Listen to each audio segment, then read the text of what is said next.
Hello everyone, welcome to royal story telling. दहेज प्रथा एक ऐसा अभिशाप है जो सेंचुरी से चलता आ रहा है। सन 1961 में दहेज प्रथा के बैन होने के बाद भी आज पर डे 20 से 21 वुमेन्स की दहेज प्रथा की वजह से डेथ होती है। नेशनल क्राइम रिकॉर्ड के एक सर्वे के अनुसार 2018 में 7,167 एंड 2019 में 7,141 वुमेन की डेथ हुई। आज दहेज प्रथा की वजह से कितनी ही बच्चियों को पेट में ही मार दिया जाता है और अगर बच्चियां जन्म भी ले ले तो उन्हें बोझ समझा जाता है और गरीब माँ बाप बच्चियों के जन्म होने से ही दहेज के लिए पैसा जोड़ना स्टार्ट कर देते हैं। In this video will talk about कि दहेज प्रथा की स्टार्टिंग कहाँ से हुई थी और इस प्रथा की वजह से महिलाएं और उनकी फैमिली को किन किन प्रॉब्लम का सामना करना पड़ता है।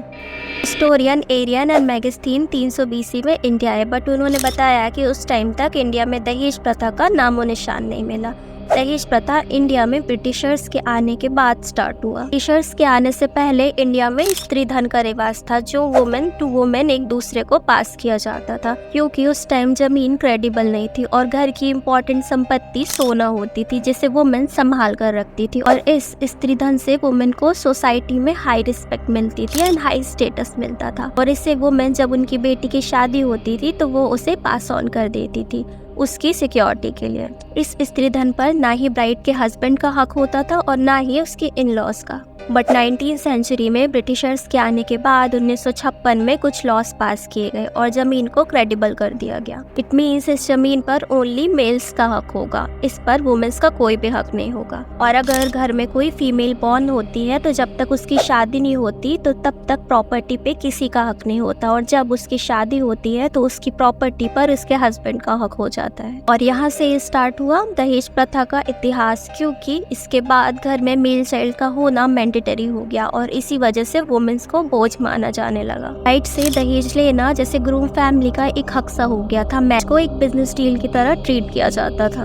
वुमेन को प्रॉपर्टी में हक मिलना तो अभी रिसेंटली 2005 में स्टार्ट हुआ। इससे पहले तो प्रॉपर्टी पे ओनली मेल्स का हक होता था। धीरे करके दहेज प्रथा के केस इतने ज्यादा बढ़ गए कि गरीब माँ बाप अपनी बेटी को बोझ समझने लगे और अगर किसी घर में बेटी पैदा होती तो उसे मार दिया जाता और अगर किसी घर में बेटी का जन्म होता तो गरीब माँ बाप कर्ज लेके अपनी बेटी की शादी करते। बट शादी के बाद ग्रूम की फैमिली लड़की को परेशान करती और दहेज लाने के लिए। सबसे परेशान होकर बहुत सी वुमेन सुसाइड कर लेती और बहुत सी को तो या तो ससुराल वाले जला के मार देते या तो उनका मर्डर कर देते। दहेज प्रथा के बढ़ते मामलों को देखते हुए इंडियन गवर्नमेंट ने 1961 में दहेज प्रथा को बैन किया और ये रूल पास किया कि दहेज लेने या देने वाले को 5 वर्ष की कैद और 15,000 रुपए का जुर्माना लगेगा। बट इन सब के बाद भी दहेज प्रथा के मामले बढ़ते चले गए। विश्व बैंक ने 1960 से 2008 तक एक सर्वे किया। इसमें उन्होंने 40,000 शादियों में रिसर्च किया कि 95% शादियों में दहेज लिया गया। 2021 में दहेज प्रथा के मामलों की संख्या 1796 थी, बट ये रिपोर्ट्स की बात है। रियलिटी में तो दहेज प्रथा के इससे कहीं ज्यादा मामले हैं और केरल में सबसे ज्यादा दहेज प्रथा के मामले दर्ज है। एक रिपोर्ट के अनुसार हर साल इंडिया में करीब 7,000 वुमेन्स की दहेज प्रथा की वजह से डेथ होती है।